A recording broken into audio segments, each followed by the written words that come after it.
Assalamu alaikum. Welcome back to our second class. We are preparing for the English lecturer,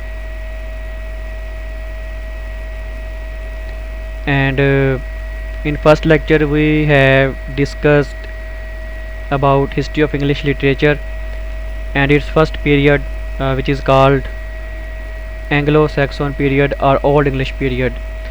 We have discussed in that lecture about major achievements or some background or some poets or prose writers or other some literary circles. So today in second lecture of history of English literature we are going to discuss Anglo-Norman period, which is also called medievalism or dark ages period or middle ages period. If someone asks you that why this period is called dark ages period or dark period, then you may say or you can say that there was lack of progress and absence of reason and intellect. Where there is absence of reason and intellect, there is lack of progress. It is obviously. So time span of this period is 11th to 15th century. We had discussed in first lecture about Anglo-Saxon period that its background was time span was 450 to 1066 AD. So Anglo-Norman period is the time span of Anglo-Norman period or dark ages period or middle ages period is 11th to 15th century. Age of Chaucer is also included in this period, in this time of span. So first we will highlight its background. This period is also called a dark period because, and why this period is also called dark period, because there was lack of progress and absence of reason and intellect, यानी लोगों में शऊर की कमी थी, फहम फरासत की कमी थी।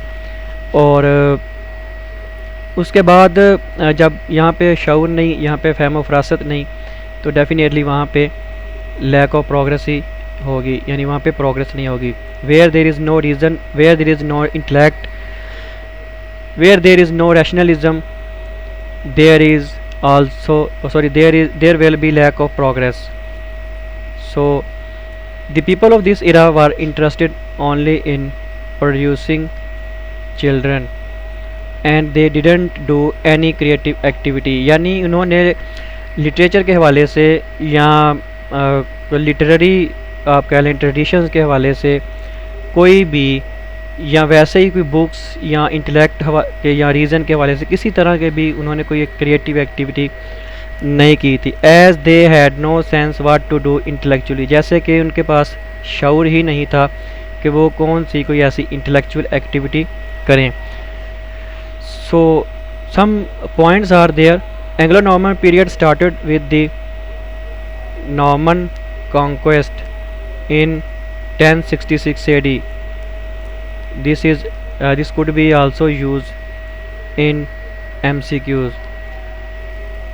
It is also called Anglo-French period. Now we will discuss why this period could be called Anglo-French period, and it is also associated with Middle English period. Middle English period के साथ इसको भी अटैच जो है ना वो किया गया है। तो नेक्स्ट है the upper class started speaking French and ordinary people spoke old English. देखिए दो चीज़ें यहाँ पे ऊपर हमने पढ़ी हैं, एंग्लो फ्रेंच पीरियड और इसके बाद जिसमें हमने ये कहा कि ये एसोसिएट है मिडल इंग्लिश पीरियड के साथ। तो उसका आगे जो ना वो हमें पता चला कि अपर क्लास जो थी, यानी दो क्लासें थी, एलीट क्लास भी जिसको आप कह सकते हैं, क्योंकि अपर क्लास जो होती है वो कम व बेश एलीट क्लास या अपर मिडिल क्लास भी एक तरह की कहलाई जाती है। तो वो कौन सी क्लास ज़ुबान इस्तेमाल करते थे, जो कौन सी बोली ज़्यादा यूज़ करते थे, वो थी फ्रेंच। कौन सी लैंग्वेज यूज़ करते थे, वो फ्रेंच थी। एंड ऑर्डिनरी पीपल, और जो आम किस्म के लोग थे वो ओल्ड इंग्लिश को यूज़ करते थे। नेक्स्ट है renowned institutions were established. First of all, Oxford University, and second, Cambridge University. Every literary critic or scholar or teacher or professor cannot deny the importance of these both institutions. Oxford university और Cambridge university की जो एक तारीखी हकीकत है उससे कोई भी स्कॉलर या टीचर या लेक्चरर या कोई भी प्रोफेसर जो है ना वो इनकार नहीं कर सकता। तो ऑक्सफोर्ड यूनिवर्सिटी भी इसी दौर में जो है वो बनाई गई थी। Oxford university was established in 12th century and Cambridge university was established in 30th century. So ये भी इसका MCQ जो है ना वो बन सकता है। नेक्स्ट हम देखते हैं कि इसमें और क्या। Norman language was introduce to England during the rule of William the Conqueror. ठीक है, विलियम द कॉन्क्वायरर ये रूलर था जिसका नाम विलियम द कॉन्क्वायरर था। तो इंग्लैंड में नॉर्मन लैंग्वेज जो है इसी ने ही इंट्रोड्यूस करवाई थी। तो अब देखते हैं कि एंग्लो नॉर्मन पीरियड के जो पॉपुलर पोइट्स थे वो कौन कौन थे। जॉफ्री ऑफ मॉनमाउथ, उसके बाद वेस, उसके बाद लेमन और पर्ल पॉइट। ठीक है ना, पर्ल पॉइट। तो पॉपुलर वर्क्स अगर हम देखें तो sir Gawain and Green Knight, sir Gawain and Green Knight ये पॉपुलर वर्क उस दौर का समझा जाता है। उसके बाद दूसरा जो है वो है ऑल एंड दी नाइटिंगेल। ठीक है, उल्लू और जो फाख्ता वाली कहानी होती थी, नाइटिंगेल यानी बुलबुल की। Within Middle English period, we have Age of Chaucer. Within Middle English period, we have also Age of Chaucer. Time of this period यानी Age of Chaucer का जो टाइम पीरियड है वो है 1340 AD to 1400 AD।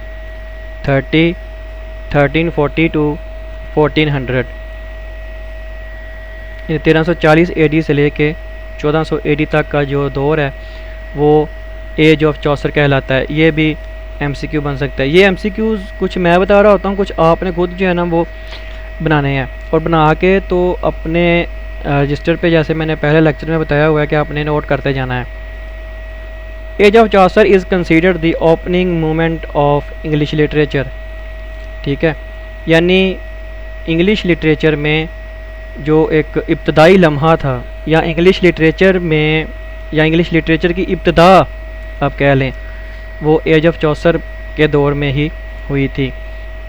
तो Chaucer lived under the rule of 3 kings, ये भी important है। ठीक है ना, Chaucer lived under the rule of 3 kings. वो 3 बादशाह कौन से थे? नंबर 1 एडवर्ड 3 और उसके बाद नंबर 2 रिचर्ड 2। ठीक है, ये एडवर्ड 3 या रिचर्ड 2 ये एक ख़ानदानी हिसाब होता है। ठीक है, जैसे कि आज भी अगर बरतानिया में देखा जाए तो मलका एलिज़ाबेथ जो है ना वो मौजूद है, तो वो उसी नस्ल से जो है ना वो ताल्लुक़ रखती है। तो उसी हिसाब से ही फिर उनके जो आगे मतलब उसी ख़ानदान से या नस्ल से ताल्लुक़ रखने वाला कोई और रूलर बनता है, हुक्मरान बनता है, तो फिर उसको उसी नस्ल के हिसाब से जो है ना वो नाम दे दिया जाता है। तो एडवर्ड 3, उसके बाद रिचर्ड 2। ठीक है, ये MCQs मैं आपको बता रहा हूँ कि बन सकते हैं। रिचर्ड 2 और फिर उसके बाद तीसरा है हेनरी 4। हेनरी 4। नेक्स्ट है notable events during this period. 100 Years War 1337 to 1453। 1337 to 1453 between England and France. Sorry, मैं ब्लैक डेथ का पहले आपको बता चुका था। ब्लैक डेथ जो है ना वो इस दौर में था, वो मुझे थोड़ी सी कन्फ्यूजन हो गई इसके दौरान। 100 Years War और इसके जो मतलब लड़ने वाले थे वो इंग्लैंड एंड फ्रांस थे। इन इंग्लैंड और फ्रांस के दरमियान जो ना वो ये जंग हुई थी। नंबर 2 पे ब्लैक डेथ। ठीक है ना, तो ब्लैक डेथ को बुबोनिक प्लेग भी कहा जाता है, which is a fatal disease and it is also known as pestilence.